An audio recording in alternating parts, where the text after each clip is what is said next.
హైదరాబాద్ షేక్పేట్లో ప్రభుత్వ భూమిని రెవెన్యూ అధికారులు తిరిగి స్వాధీనం చేసుకున్నారు. సర్వే నెంబర్ 102/1లో 3 ఎకరాల ప్రభుత్వ భూమిగా తేల్చారు. అయితే 3 ఎకరాల స్థలంలో ఫెన్సింగ్ వేసి బోర్డు ఏర్పాటు చేశారు. ఆ స్థలం సొసైటీది అని ప్రైవేటు వ్యక్తులు చెబుతున్నారు. డాక్యుమెంట్స్ ఉన్నాయని కోర్టును ఆశ్రయిస్తామంటున్నారు. మరిన్ని వివరాలు మా ప్రతినిధి సుజాత అందిస్తారు. బంజారాహిల్స్ రోడ్ నెంబర్ 12లో ఏసీబీ కార్యాలయం ఎదుట ఉన్నటువంటి భూమి ప్రభుత్వ భూమి అంటూ శనివారం 12:30 ప్రాంతంలో షేక్పేట్ ఎంఆర్ఓ సర్వే అధికారులు వచ్చి 102/1 ఉన్నటువంటి భూమి అంతా ప్రభుత్వ భూమి అని 3 ఎకరాలకి కంచివేశారు. ప్రస్తుతం విజువల్స్లో చూడొచ్చు.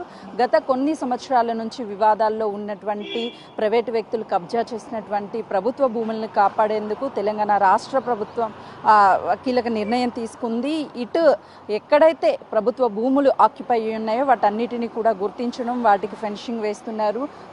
శనివారం 12:30 ప్రాంతంలో సర్వే అధికారులు వచ్చి ప్రభుత్వ భూమి ఎక్కడెక్కడ ఉంది, సర్వే నెంబర్ 101/2లో ఉన్నటువంటి వాటన్నిటిని 102/1లో ఉన్నటువంటి వాటిని అన్నిటిని కూడా ఐడెంటిఫై చేశారు. 3 ఎకరాల 2 గుంటల వరకు గుర్తించినటువంటి అధికారులు ప్రభుత్వం ల్యాండ్ అని చెప్పి బోర్డుని కూడా అక్కడ పెట్టారు. ఎవరైనా డీటెయిల్స్ కోసం కావాలి అని అంటే కాంటాక్ట్ నెంబర్ని అక్కడ పెట్టారు.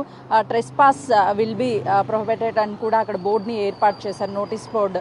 గత కొన్నేళ్ల క్రితం నుంచి కూడా ఈ భూమి గత గవర్నమెంట్లో ఆక్యుపై అయ్యింది.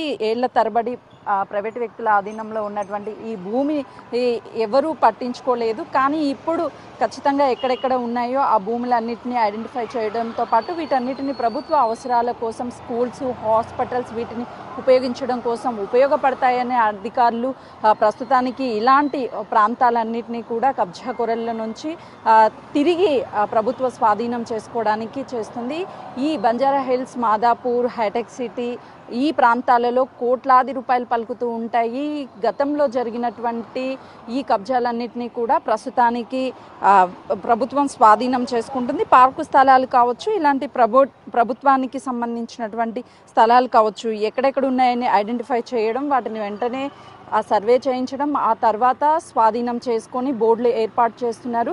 ఇక్కడ 12 ఎకరాలు ఉంటుంది మొత్తము. ఇది చాలా costly area. Banjara Hills road number 12 కావచ్చు, అదే 10 వీటన్నిటిలో కూడా ఇప్పటికే విల్లాస్ వీటన్నిటిని ఏర్పాటు చేశారు. ఈ 12 ఎకరాల్లో ఉన్నటువంటి 9 ఎకరాలు మాత్రమే ప్రైవేటు వ్యక్తులది, ఈ 3 ఎకరాలు ప్రభుత్వంది అని చెప్పేసి వాళ్ళు ఈ బోర్డుని ఏర్పాటు చేశారు సర్వే చేసి. కానీ ఇక్కడ ఉన్నటువంటి ల్యాండ్ సంబంధించినటువంటి వ్యక్తి మాత్రము ఇదంతా 102/2 వస్తుంది, ప్రైవేట్ భూమి. మేము గత కొన్ని సంవత్సరాల నుంచి ఇందులోనే ఉన్నాము. ఇక్కడ 12 ఎకరాలు మాకిద్దకే వస్తుంది, ప్రభుత్వానికి ఉన్నటువంటి 3 ఎకరాలు రోడ్లో వెళ్ళింది, వాళ్ళకి ఏ సంబంధం లేదు అని చెప్పేసి తను చెప్తున్నటువంటి వర్షన్. అధికారులు మాత్రము మా దగ్గర అన్ని రికార్డ్స్ ఉన్నాయి, ఇది ప్రభుత్వ భూమి అని చెప్పేసి వాళ్ళు చెప్తున్నారు. శనివారం వచ్చినప్పుడు ఇక్కడ గత కొన్ని సంవత్సరాల నుంచి ఉన్నటువంటి రూమ్స్ కావచ్చు వాటన్నిటిని కూడా డిమాలిషన్ చేశారు. చుట్టుపక్కల ఉన్నటువంటి రూమ్స్ అన్నిటిని తొలగించి దాదాపు 3 ఎకరాల వరకు కూడా ఈ ఫెన్సింగ్ని ఏర్పాటు చేశారు. ఇది రోడ్డుకి అత్యంత దగ్గరగా ఉన్నటువంటి ప్లేస్.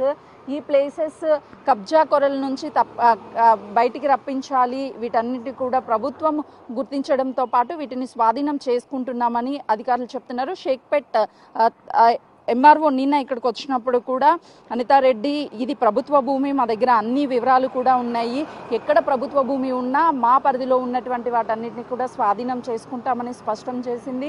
అటు సీఎం రేవంత్ రెడ్డి కూడా పలుమార్లు చెప్తూ ప్రభుత్వ భూములను కబ్జా చేసింది ఎవరైనా, వాటి వెనకాల ఎవరున్నా వాళ్ళ మీద ఖచ్చితమైన చర్యలు తీసుకుంటాము, ఆ భూములను తిరిగి స్వాధీనం చేసుకుంటాము అని తను చెప్పినటువంటి పరిస్థితి ఉంది. ఇప్పటికే పలు భూముల్ని కూడా స్వాధీనం చేసుకున్నారు. ఎక్కడైతే ప్రభుత్వ స్థలాలలో నిర్మాణాలు చేశారో వాటిని హైడ్రా కూల్చివేస్తుంటే, మరోవైపు ఎంఆర్ఓలు ఎక్కడెక్కడ ప్రభుత్వ భూములు ఉన్నాయి ఏంటి అని వాటిని కూడా ఐడెంటిఫై చేస్తున్నారు. ప్రభుత్వం ఈ భూమి తమదే అని చెప్తున్నప్పటికీ ప్రైవేటు వ్యక్తులు మాత్రము ఈ భూమి మాది, మేము గత కొన్ని సంవత్సరాల క్రితమే ఈ భూమిని కొన్నాము అని చెప్పి సర్వే నెంబరు వేరేది వేసి ప్రభుత్వ సర్వే నెంబర్ని ఇక్కడ చూపిస్తున్నారు. ఇది ప్రభుత్వ సర్వే నెంబర్ కాదు అని చెప్పేసి వాళ్ళ వర్షన్ చెప్తున్నారు. ప్రభుత్వం మాత్రం ఈ భూమి మాదే 102/1 వస్తుందని చెప్తున్నారు. కానీ ప్రైవేట్ వ్యక్తులు మాత్రం ఇది 102/1 రాదు, సర్వే నెంబర్ వేరు, మా సర్వే నెంబర్ని మార్చేస్తున్నారు అని చెప్పేసి వాళ్ళు ఆరోపిస్తున్నారు. ప్రస్తుతానికి ఈ భూమిని అయితే ప్రభుత్వం స్వాధీనం చేసుకుంది. ఈ ప్రైవేట్ వ్యక్తులు మేము హైకోర్టుని ఆశ్రయిస్తాం, మాకు న్యాయం జరిగే వరకు పోరాటం చేస్తామని చెప్పేసి వాళ్ళు చెప్తున్నారు.